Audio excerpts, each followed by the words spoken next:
Beli pi baro te menta kembang ila dap na part 1 menta padeng ini continue biang ka part 2 ban ngin solve kiniki question. Di kini the question ban kong. Di hangni kong, what is the sum of the first 35 natural number? First 35 natural number sum. Bla tip sum menta question pimpet. First 35 natural number ada ikamno 1 2 3 4 tel ngin ong hadu 35. The last term nila yo same like your last term what you'll do tomorrow last term hanu dan well do sum s muko do else ni mun s n a I l snil kanu tili snil gidon tu dementa snil kamot s 35 ini is equal to 35 divided by 2 the UE learning by UE hangni on the 1 plus last term on the 35 there letting solve kani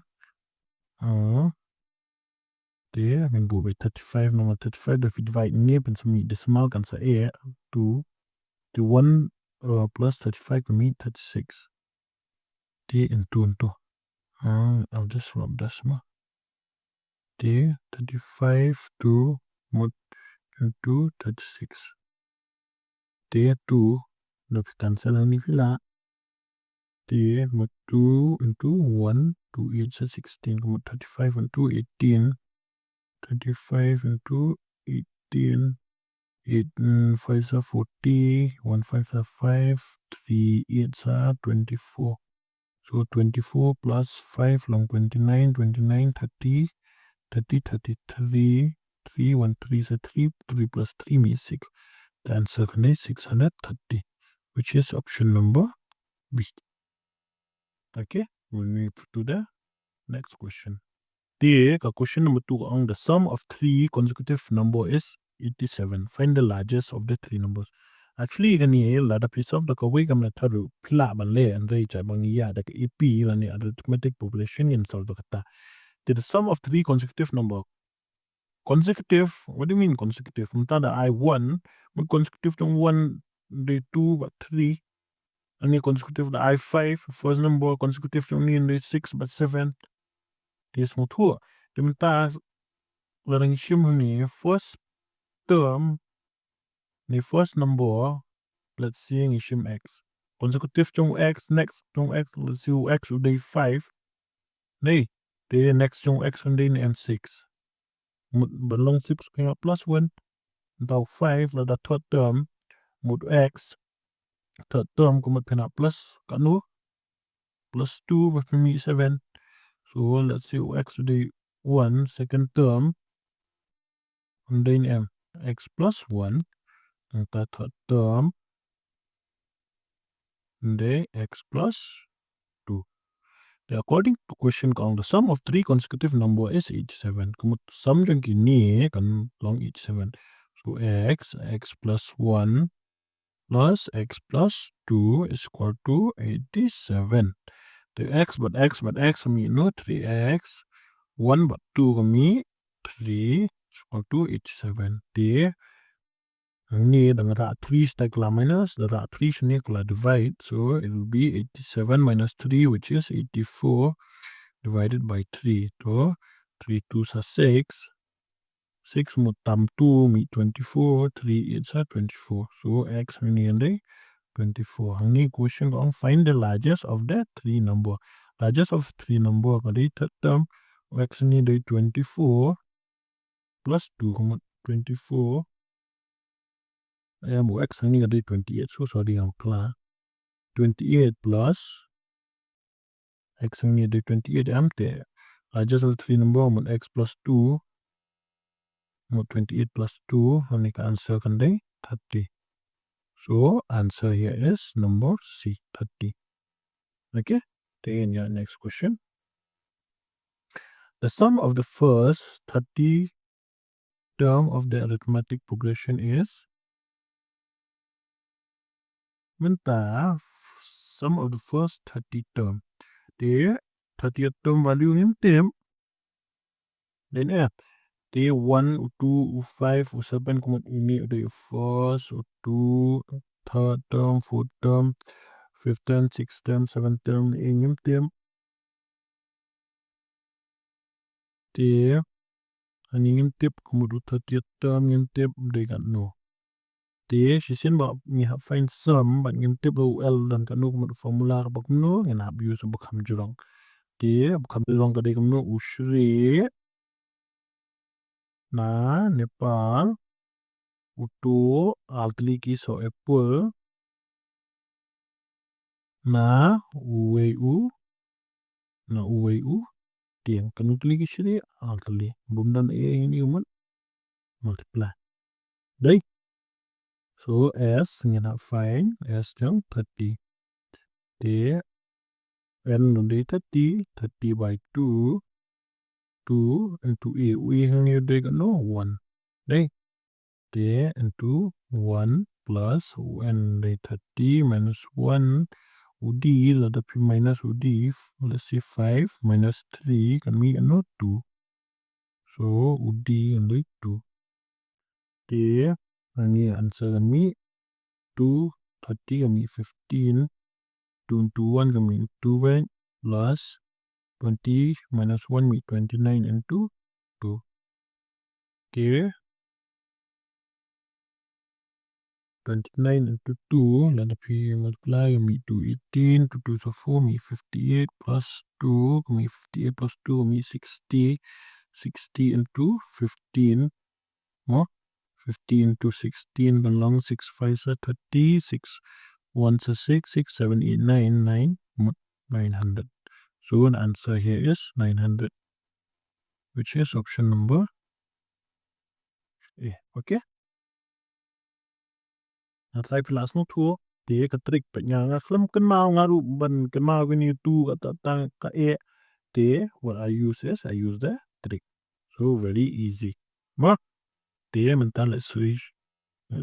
Yeah, next question.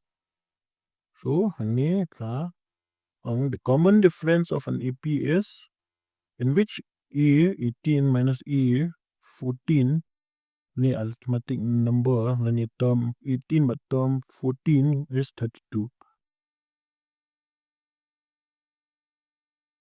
Thing and find you know you common difference.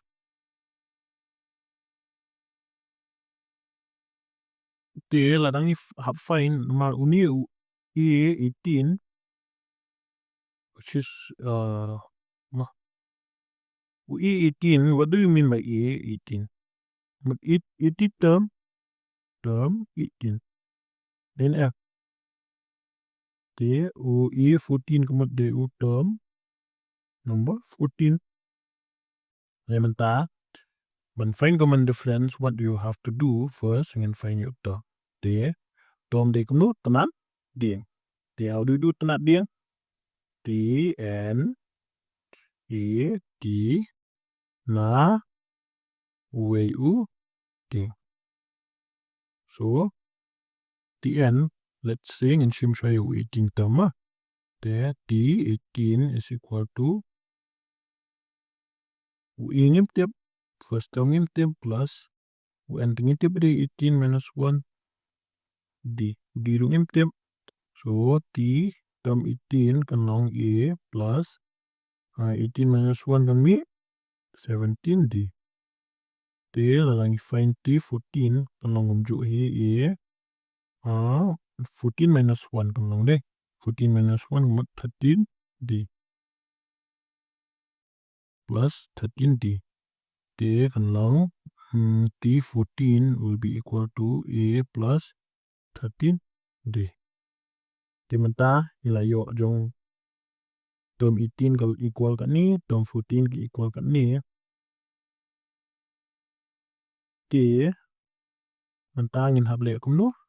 Hằng ni có ông bát term 18 là đang ipet nani question có ông term 18 but term 18 là đang minus kami 32. Thì ngin minus kin kini kan. Term 18 minus term 14 is equal to 32. Thì term 18 kami kat no A plus 17D minus Kane. A plus 13D equal to 32. Thì lần minus này remove của mình plus minus A minus plus me minus 13D 32 to A plus 17D. Thì A hàng này plus và minus mình cancel. Thì mình lần minus là mình 0. Thì 17 but 13D hàng này plus hàng này minus của mình minus 13 minus 17 ka mi 4D equal to 32. So carry over sini mah. Thì D is equal to 32 by 4. Or D is equal to 4 and 2 is at 2. So answer here is option number E. 8. See, very easy. What you have to do is come out with formula and use a bit of common sense. If you put a question, clue is always there in the question. Siyempre pilaban visualize and siyempre pilaban puli ba question piece mo tu question kamu answer kan mi be. La pipe ke Jingkylli ka yap here kanum yaha bat gitu kibangi false command. May la da pi use with common sense la pipe kamu pensa yo de yaka answer. Okay? The mình time get next question. Next. The question on if the n term of an EP is 2n plus 1, then the sum of first n term of an EP is the kanina Jingkylli ka kam e kyndiat la the pipet ka kam long klan no the la da ka on if the n term of an EP is 2n plus 1 kumut tn hangni is equal to 2n plus 1. Thì mình ta là đang consider term đây. Uni u đây u1 là ni e first term, e2, e3, e4, but tel hado en. En đây always en đây last term. Thì hàng ni en ni là ai? En value trong en cái đây 2n plus 1. Và này tn. Tn có một uni en ulap replace any number. Control. Thì là đây u number 1 có một pt1 they replace n1 to. Thì hàng này là đang pen cả question của ông find the sum of the first and third. Khi mà ông sum always remember formula trong sum. To sum là yo but last term hàng là yo de en. Thì là đang find sum kuma sum but l là new last term là yo kuma formula cái đây s n a I l snail. Hey, I'm not leaky snail. 2 snails. The Sn is equal to n by 2. And ta ue hàng ní một đây với e là ní e1. Đây. There, let's see and put no value first, value e1 đây. The ul but there, ul hàng ní and đây với en. Mà last term đây en. Ta en là yo, what do we have to find? We have to find this e1. Thì how do you find e1? Kung mang ang hani là đang you place kynmaw ni the 1, ni the 2, ni the 3. Thì là đang find t1. The new value hình là yo replace n. Thì t1 is equal to 1 plus 1. So for thì là đang you find your e1 is equal to 2, mình replace 1 into 1. Thì hàng này 2n plus 1 mo, sorry 2 into 1 plus 1. Thì 2 into 1 kami 2 plus 1 kami 3. Okay, ngiyo na no value ngiyo na ni. Thì là đang lại yo to một e1 như là yo to là yo so we will place the value here. So Sn equal to n by 2. E1 yo no 3 plus en yo no 2 n plus 1. Value trong en cái định 2n plus 1. So n 2 to 3 but ni not 1 plus. So it will be 4 plus 2n. Thì hình này new fu ni lạ bật lạ số ba đấy cái bên lạ hình này màu này rồi hình này để common so mình chim common cái n by 2 so mình chim common một 2 người lạ số ba từ 2 untuk kat no nang 2 2 so 4 plus 2 untuk kat no nang n 2 1 sa 2 n thì u 2 là ni cancel có một answer kan ni n ban 2 plus 1n là 2 plus n thì em pick option cái đó này em cannot. So B is the correct option. N, but n plus 2. N plus 2, 2 plus n. So same. Okay? Okay, and next question. The next question going the sum of the first 100 natural number is. Okay, the question. Tolong kumju hinga le try altalish mate. Homework na panema. Okay. This will be homework. Pilaban solve, ban, pilaban, comment, eka, answer jongki. But in case, nakidon daw di somaban, comment po, comment section na ni ladapi kwa. Ano kanu ka topeng, kaba, kwa abangan i-tricks, ano kwa abangan i-tips, ano abangan explain concept, ada day maths le, ada day reasoning rule, somaban, comment na po. Comment section bang answer shna video yaki topic ke bapia comment. Okay, kublai shibun bapik video jonga but I hope bakila ya smooth ho bakila yo tricks kumno ban kynmaw gitu bat ngangit kamba connect exam kynmaw klet chu ikiniki formula. But subscribe mo